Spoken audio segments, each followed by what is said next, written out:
The crate was leaking heat. Not in any dangerous way, no sparks, no strange hums or interdimensional vapor, but the thermal signature was unmistakable. To anyone passing through Hall D-12 of the Galactic Cultural Exchange Academy, the hallway felt several degrees warmer near the bench outside, Classroom 7 Zeta. That was because, nestled on top of the bench, under a compact sun lamp bolted to the crate's rim, was 16 feet of green anaconda named Carl, coiled in a lazy heap like a particularly muscular throw pillow. And beside him, nervously double-checking the laminated permit sticking out of his backpack, sat Jay. Jay wasn't sweating exactly. He was just hyper-aware. Aware that his shirt was wrinkled, that his academy-issued boots had scuffed soles, and that his species was once again about to make headlines for all the wrong reasons. The interspecies bonding seminar had been sold as a cheerful little gathering. "Bring your pet," Plek had said with the gleeful bounce of an undercooked jellyfish. "Share part of your home culture." He should have just brought his cat, or the hamster that his cousin kept insisting was good with aliens. But no, he had to bring Carl. Inside the classroom, the session had already started. Through the translucent coral glass wall, Jay could make out a vibrant collection of life forms, some furry, some gelatinous, one levitating. Their pets varied from empathy crabs that changed colors with emotional proximity to harmonizing orbs that sang in quartet with their owners. Someone had brought a flutter beast in a hover harness, gently weaving through the air like a butterfly engineered by a color-drunk madman. Jay adjusted the crate stabilizer once more. Carl stirred just slightly, his massive body shifting with the lazy, inevitable grace of a being that had never once known fear or urgency. His tongue flicked once against the transparent wall, tasted nothing of concern, and withdrew. "All right, buddy," Jay muttered. "Time to ruin someone's week." He stepped through the door. The silence hit instantly. A second ago, the room had been humming with cross-species chatter and the pleasant hum of xenocultural exchange. Now, every student had frozen. A few blinked rapidly. One emitted a soft, worried trill. A bubble-shaped being near the front desk dropped its octopup with a wet splat and began to scoot its entire body backward without breaking eye contact with the crate. And then Plek turned wobbling upright, her upper membrane flickering with curiosity, and saw Carl. "Wet hoichas." She didn't finish. A wet slap echoed through the room as she collapsed into a shimmering puddle of stress ooze. Carl didn't move. If anything, he looked vaguely annoyed by the commotion, or perhaps he was digesting the heat. Either way, his presence had the effect of a weaponized pause button. Jay froze halfway to the designated pet introduction platform. "Okay," he said carefully. "Before anyone panics, I've got paperwork." Too late. The bubble creature triggered a red-lit node on its wristband, and a floating legal interface erupted around it. "Initiating trauma pre-claim procedure," it announced in 4 galactic dialects. "On grounds of preemptive psychological endangerment and ancestral distress." 2 security drones hissed from the ceiling like metallic hornets. They flanked the room in seconds, lights trained on Carl's crate. The harmonizing orbs dropped a full octave in alarm. "I swear," Jay said, voice rising. "He's not dangerous. He's a non-venomous constrictor. He's in a locked, climate-controlled crate and hasn't eaten in 9 days. I even skipped his feeding cycle for this." "You starved him?" someone yelped from the back. "No, he eats once every 2 weeks, and only thawed frozen rodents. He doesn't even hunt." The drones hovered lower, scanning Carl's vitals. The Anaconda responded by flicking his tongue once and coiling slightly tighter, a move which prompted one student to faint behind their color-shifting mollusk. It was chaos. The legal interface buzzed. Section 34, G of the Cultural Safety Compact, allows immediate ejection of organisms deemed potentially weaponized fauna. Jay reached into his bag and slapped down a thick stack of documents on the nearest podium. "I have Earth veterinary certifications, biosafety clearance from the Interplanetary Pet Registry, and a notarized document from 2 xenozoologists, who both agreed, and I quote, 'The snake is lazy, thermoregulated, and unlikely to notice anything smaller than a turkey.'" Carl shifted slightly again. The drones paused. A third, larger bot entered the room with a curt mechanical beep. "Session is paused pending administrative review," it intoned. All students to remain seated. Cadet J. Anders, you and your specimen are to relocate to the containment viewing room until risk is assessed. Carl blinked once. Jay sighed. I knew I should have brought the hamster. Containment viewing room 3B had a very nice couch. Jay sat on it, elbows on knees, watching through a thick transparent wall as Carl basked under his heat lamp on the other side. The crate had been reinforced, standard procedure apparently, when introducing predator-class biologicals into academic zones. Jay leaned his head back and stared at the ceiling. It was always something. Ever since arriving at the academy, he'd been dodging weird cultural gaffes. The intergalactic meal mix-up, the anti-gravity slip incident. The time his laughter at a slime-based pun was mistaken for romantic interest by a 12-eyed fungus being. But this felt different. He hadn't done it to be weird or defiant. Carl was part of his life. A rescue, technically. Jay had found him malnourished in a pet store 6 years ago, bought a habitat, did the research, even joined reptile forums to make sure the snake was living a decent life. Bringing him had felt honest. The door opened. A being floated in round, scaled, and glimmering with diplomatic badges. The head coordinator of cross-cultural curriculum, a being known simply as Administrator Veem, regarded Jay with both eyes swiveling independently. We ran the risk matrices, Veem said, voice filtered through a translator. Carl ranks just below swamp llamas and above emotionally unstable pufferfish in terms of potential hazard. Great, Jay muttered. Veem floated closer. Your documentation is complete. Your crate is secure. However, we had to run an emergency drill to simulate what would happen if Carl escaped. Jay blinked. You simulated an Anaconda escape? Yes, Veem said gravely. Chaos. By the time Jay was allowed back into the seminar, the room had been reconfigured. A glowing containment grid surrounded Carl's crate, and several warning signs had been projected into the air around it. Caution. Sleeping serpent. Do not tap. Do not feed. Do not poke. Jay stood beside it, nerves thrumming. Hello again, he said into the classroom. So, this is Carl. He is an anaconda from Earth. He has no venom, no telepathy, and no appetite at the moment. He prefers to bask in warm environments and occasionally likes head scritches if you do it gently. Someone near the back whispered, "What is head scritch?" It's like a gentle stroke. He doesn't even have ears. Just vibes. A few cautious laughs broke the tension. Slowly, the class began to settle. Jay clicked on the holoprojector beside him. Let me explain how cold-blooded organisms regulate their behavior and how humans form trust with creatures that could, theoretically, eat us. And Carl? Carl just slept, tongue flicking occasionally as if judging the collective panic as deeply uninteresting. The first thing Jay noticed when he stepped into the auditorium the next morning was the giant neon banner that read, Academy Safety Drill, Predator-like ground locomotors.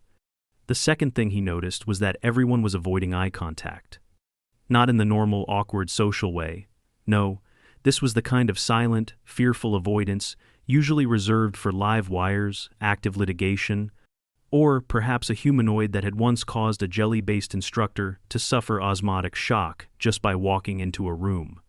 Carl, of course, was oblivious. He was in his crate again, under his heat lamp, arranged like a well-organized rope pile, with exactly zero interest in anyone's panic.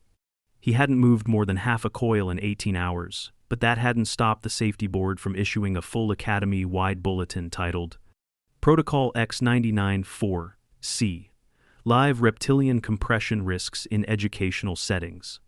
Jay rubbed the bridge of his nose.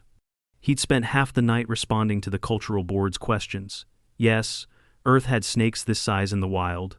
No, most humans did not bring them into public spaces. Yes, Jay had grown up with Carl. And no, Earth did not legally require a security escort for large reptiles as long as they were contained and documented. The answers, apparently, had only made things worse. Cadet Anders, called a firm voice from behind him. Jay turned to find a tall, stalk-eyed figure approaching, wearing an emergency preparedness sash and flanked by 2 floating orbs. The orbs beeped in soft intervals. We'll be running the containment response simulation now, Please remain at least 5 feet from the crate. Jay blinked. He's in a locked box. What exactly is this drill going to simulate? The alien pulled up a holographic model and tapped a point on Carl's projected body.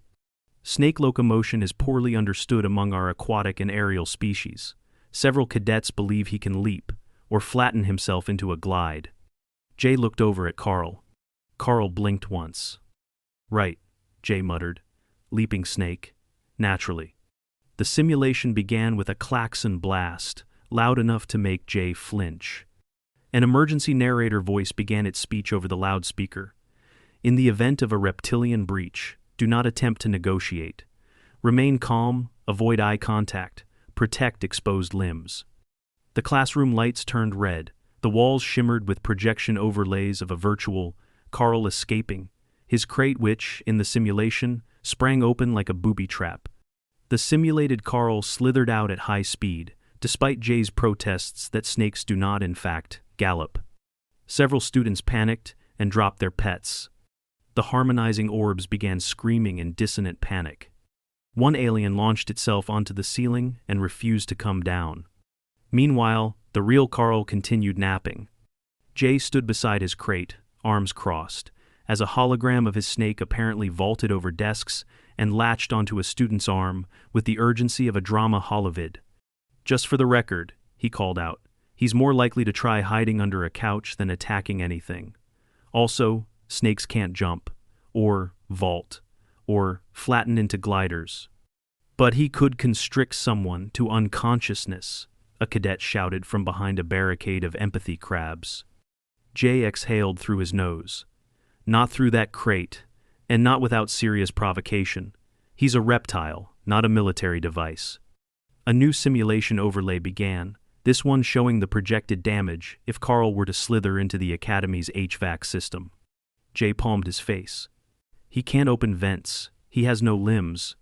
Someone else shouted, then how did he evolve? The drill lasted 34 minutes. By the end, 3 aliens had formally recused themselves from the seminar, citing existential dread. A teaching assistant was in minor triage after tripping over her hoverboard while attempting a serpentine evasion zigzag, and Jay was essential Daline, quietly planning to never attend a public seminar again. The real Carl, now fully basked and still undisturbed, exhaled a slow breath as if disappointed in all of them. Later that day, after things had calmed and the emergency safety drones were finally recalled, the class gathered for its rescheduled bonding session. Plek revived from osmotic shock and now sealed inside a moisture-stabilized hoverpod drifted cautiously into the room. "Cadets," she began, voice still slightly gelatinous with anxiety, "we recognize the incident yesterday has generated discomfort. However, the administration has concluded that Cadet Anders and his pet are in full compliance with Academy policy. The session shall resume under enhanced supervision." A visible containment field blinked on around Carl's area. Jay stepped up again. He'd rewritten his entire presentation, adding safety warnings, species-specific cautions, and even an frequently asked questions section for creatures with perception-based phobias. He turned on the holoprojector with a sigh. "Today," he said, "I'm going to walk you through the biology of constrictors, the structure of human-animal trust bonds, and the very strict guidelines that exist on Earth for large reptiles." The room was quiet. Some students still looked wary. Jay pulled up a 3D scan of Carl's skeleton. "This is what Carl looks like inside. You'll notice he has no legs, no arms, no venom glands, and no fangs. He doesn't bite. He's a slow-moving constrictor who uses his body to hold prey, not humans, just rodents in place while he eats." He pointed to the image. "But Carl doesn't hunt. He's lived his entire life in captivity. I've had him since he was underweight and sickly. It took months of regulated temperatures, proper feeding, and monitoring his hydration just to get him back to normal." There was a soft shifting noise. Jay looked down. One of the students, a small, feathered creature from the Saulic species, was creeping closer to the crate. Jay crouched down beside it. "You okay?" The being chirped. "He's not watching me. He doesn't really watch anyone. He senses heat, scent, and pressure. Unless you're a hot rat and smell like lunch, you're probably not even on his radar. The student crept forward. Carl, warmed and sleepy, didn't budge. Jay opened the crate hatch slightly. Carl didn't stir. "You want to feel him breathe?" Jay asked softly. "Just 2 fingers, right here." The alien hesitated, then reached forward. Carl's body rose and fell in an impossibly slow, steady rhythm. The student chirped again. "He's calm." "Yeah," Jay smiled. "He trusts me. That's the point. This kind of animal isn't mentally bonded like your empathy crabs or telepathic puffs. You build trust over time, through behavior, routine, respect." Around the room, more students leaned forward. Another brave soul stepped up, this one wielding its musical orb. Jay motioned for them to approach.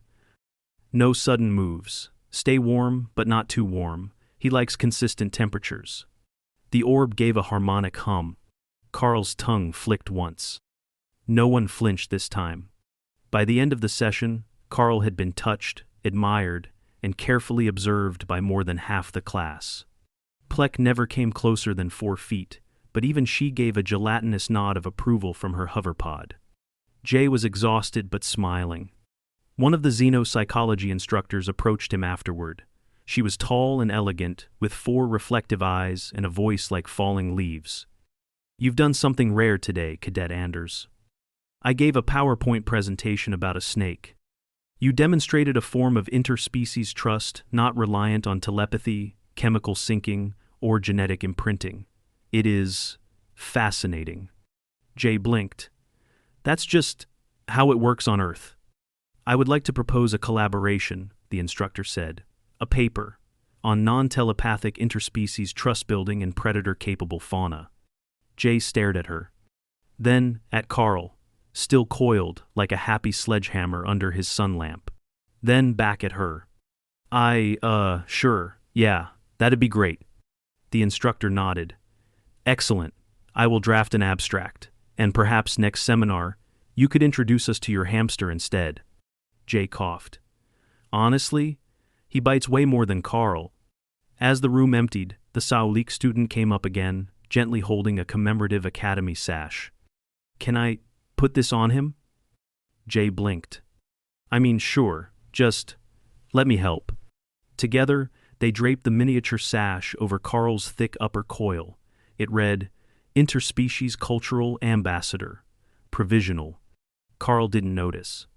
Jay gave the student a tired but genuine smile. "He's probably going to sleep for the next 10 hours. He's still the bravest being I've ever met." Jay looked at his snake, blinked once, and nodded. "Yeah, him and me both." Jay was halfway through a lukewarm synth protein bar in the Academy Commons when his comm tab vibrated with a notification stamped in bright red. "Petition has height 4792X. Request for authorization of terrestrial serpentine companion species. Ownership. Cadet initiated." He stared at the screen. Then read the subject line again. Then slowly tapped open the petition, revealing not 1, but 17 distinct alien cadet signatures, complete with detailed notes requesting either ownership rights, visitation access, or import approval for Earth snake organisms analogous to Carl. The first entry, written in a floral scrolling script by a cadet named Loquif, read, "I seek emotional balance through cohabitation with the serenity of the Carl being. I believe my thermal cavity would suit such a creature." Jay almost choked on his bar. The second entry came from the bubble creature who had tried to sue Carl last week. Their note simply read, "Upon reflection, I believe I have misunderstood the snake. I wish to experience the coiling trust of the Carl." Jay let his forehead fall into his hands. By the time he reached the registrar's office, the petitions had multiplied, word had spread. Apparently, watching a 16-foot reptile sleep peacefully while nervous cadets approached one by one had created an emotional pivot point in the collective psyche of the class. Carl wasn't a danger anymore. He was a symbol of peace, of calm, of trust, without words. Of course, to administration, it was a nightmare. "We can't have everyone bringing snakes," sputtered Director Cleve, a plant-based life form who produced spores when agitated, which he currently was. Jay sat across the desk, holding Carl's crate like an oversized lunchbox. I didn't tell them to start a snake club, Jay muttered. Carl hasn't moved in 5 hours. I don't think he even knows he started a movement. Cleve flared pollen. One student tried to 3D print a replica and keep it in their dorm pod. Another sent a requisition to Earth requesting 10 frozen rats per week. Do you understand what this means for interplanetary customs? Jay opened his mouth. Cleve held up a leaf-like limb. It means I now have to explain to 3 interspecies law committees why a non-telepathic apex constrictor has triggered a multi-species desire for reptilian companionship. Jay nodded slowly. Right. So, no snake club. Cleve sighed. Not unless you're willing to host an approved, fully supervised educational program explaining the risks, responsibilities, and required environmental conditions of Earth reptile ownership, with mandatory attendance for all petitioning cadets, and full administrative review. Jay blinked. You want me to run a seminar? No, Cadet Anders, Cleve said flatly. I want you to convince 17 aliens that snake ownership is not a casual hobby. But if a seminar helps, run a seminar. He didn't sleep that night. Not because he was afraid he'd been through worse, but because he now had to summarize years of reptile care knowledge into a culturally translatable, scientifically accurate, alien-friendly crash course. He spent 4 hours reformatting Earth temperature scales, another 2 rephrasing prey size into politically neutral terminology. He even added a trigger warning for those from predator-traumatized planets. By dawn, he had a title: Coils of Trust, A Human Guide to Serpentine Care, Risk, and Reward. The next day, the seminar room was packed. Jay stood at the front, Carl resting in a reinforced containment habitat behind him, surrounded by infrared panels and a cooling unit that hissed occasionally. The audience was wildly diverse. The bubble creature was front row, now wearing a shirt that said Team Carl. The Saulik cadet chirped excitedly beside a stack of notebooks. One insectoid cadet wore protective goggles and refused to sit within 10 feet of Carl, but still took notes with manic precision. Jay took a breath. Let's begin with the basics. Snakes are not pets like cats or dogs. They don't bond in the same way. They don't cuddle. They don't fetch. They thermoregulate, they hide, and they eat prey roughly once every week or two. Handling is limited, bathing is monitored, and you must understand their body language. A hologram appeared beside him, Carl in a coiled, relaxed posture. This is a calm snake. Another image, Carl stretched, slightly S-shaped. This is an alert snake, not dangerous, but watch carefully. Final image, a defensive S-curve, mouth slightly open. This is do not touch me or you'll regret it. A gasp echoed through the room. Jay nodded. Respect the signals, always. And feeding? Do not ever handle your snake before or after food. Misidentification bites happen. You won't like it. A cadet raised a shimmering tentacle. Do humans survive bites? Jay shrugged. Depends on the species. Carl wouldn't bite unless terrified, but a mishandled snake might. Recovery depends on location, depth, and whether you pull away. That's how fangs tear. And yes, sometimes that means stitches. Half the room flinched. Jay pressed forward. Now, sanitation, weekly substrate changes, regular humidity checks. You'll need a thermostat, hygrometer, backup power source, and escape-proof enclosures. If your pet disappears in a shared dorm pod, we're looking at a full emergency lockdown. A hand shot up. But what if you sleep beside it? Jay blinked. Do not ever sleep next to a snake. They don't want to snuggle. If you're warm and smell like food, that's a problem. There have been cases on Earth where pet snakes were found measuring their owners for potential swallowing. Just don't. Silence. Jay let it sink in. Then he added, and if you're thinking of feeding live prey, don't. Ethical standards aside, prey can injure the snake. Always thawed, always verified, and never more than once every 10 to 14 Earth days. The Saulik raised a timid claw. Carl has not eaten in days. Is he okay? Jay nodded. He's fine. Scheduled feeding is tomorrow. He's healthy, temperature regulated, and prefers rat-sized meals. Another cadet whispered. He eats whole beings? Jay shrugged. Rodents, yes. With a powerful jaw and slow digestion. If you can't handle that, you're not ready for ownership. The bubble creature raised a pseudopod. But he trusts you? Jay looked back at Carl, still snoozing under his lamp, oblivious to the lecture about his habits. Yeah, he said quietly. He does, and I trust him. But it took years. That trust isn't psychic. It's earned. Over routine, care, respect. You want a snake? That's what it takes. The room was quiet. Jay powered down the projector. That concludes today's seminar. Questions? A dozen appendages shot up. Jay sighed, smiled faintly, and pointed. All right, one at a time. Let's talk about appropriate prey sizes first. By the end of the week, 15 of the 17 petitioners had withdrawn their requests. Some cited feeding discomfort. Others, habitat maintenance.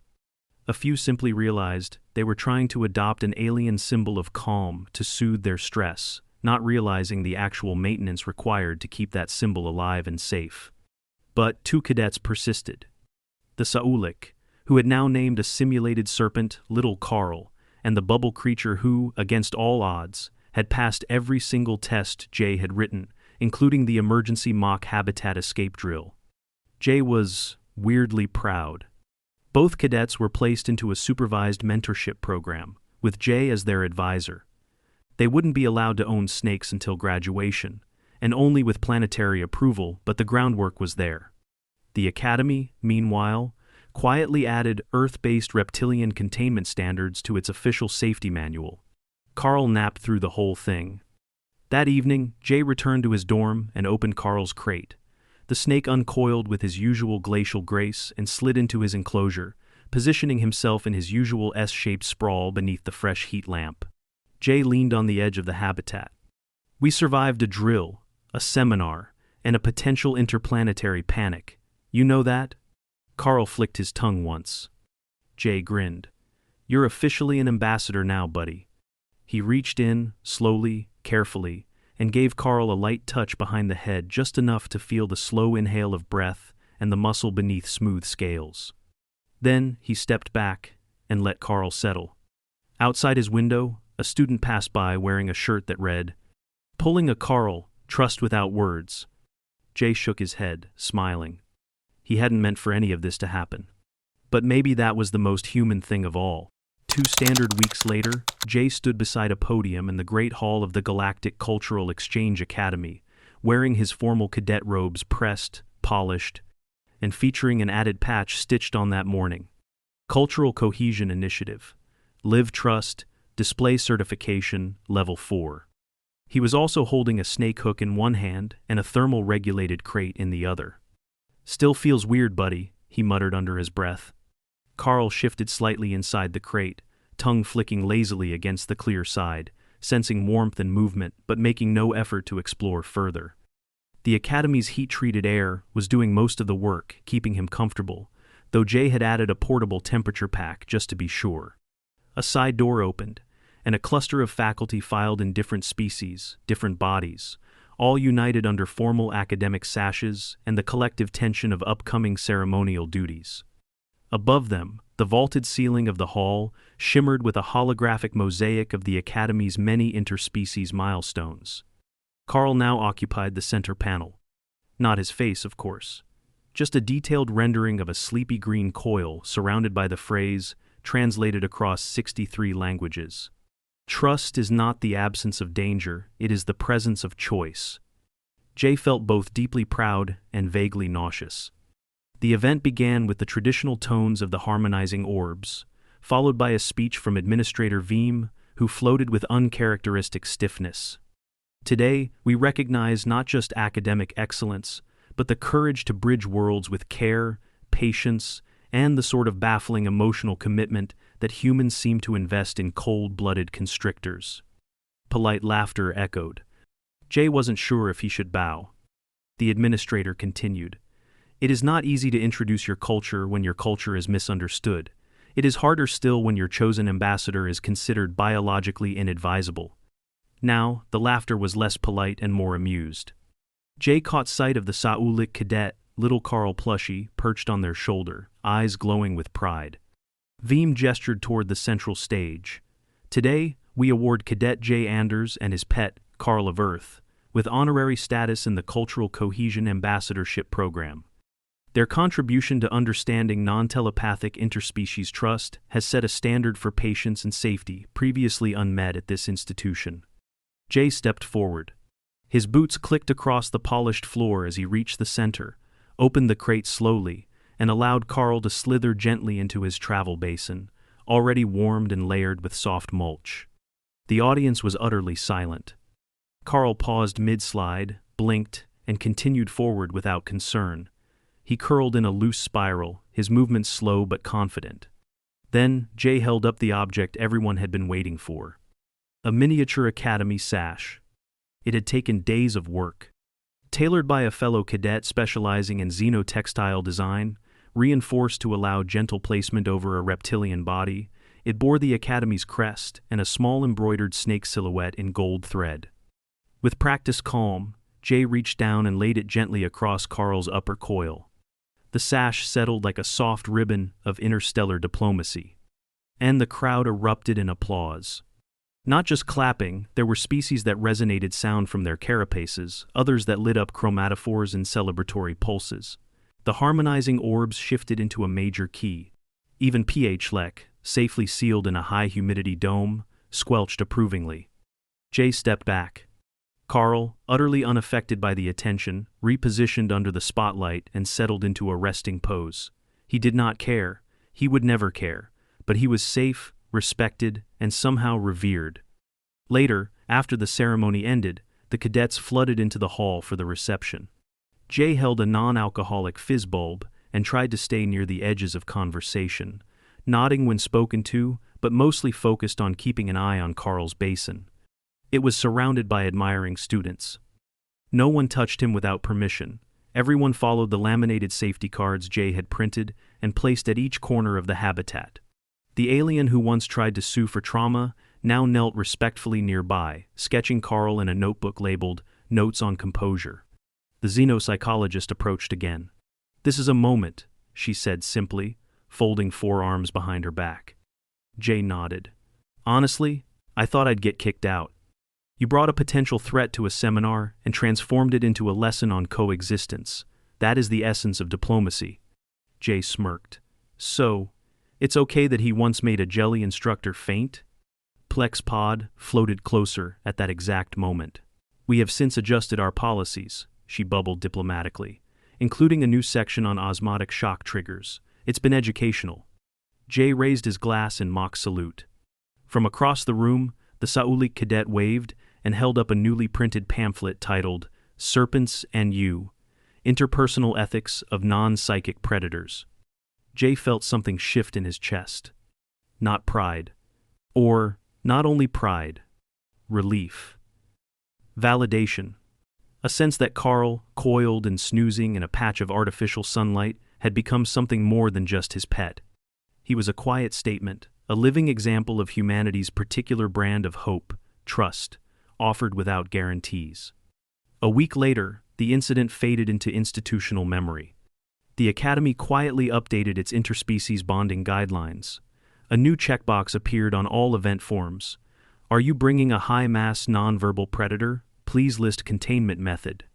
Carl returned to his usual spot in Jay's quarters. His basking area was expanded. Jay installed an automatic humidity sensor and a new substrate dispenser. The petitions faded, replaced by respect. The phrase "pulling a Carl" became slang. It meant different things to different species. To humans, it meant walking into a room full of confusion with unshakable calm. To the Saulik, it meant building trust where no connection existed before. To Plek, it meant planning for worst-case scenarios with extra gel packets. To Jay, it meant remembering that adaptation wasn't about fitting in. It was about choosing when to stay still, when to move forward, and when to wrap carefully around the moment and make it yours. On Earth, snakes were often feared, misunderstood. Carl didn't care about any of that. He only cared that his basking light was on, his crate was clean, and his next rat would be served thawed. And Jay? Jay was just happy the class had brought their pets. Because he'd brought his too. And against all odds, Carl had stolen the show.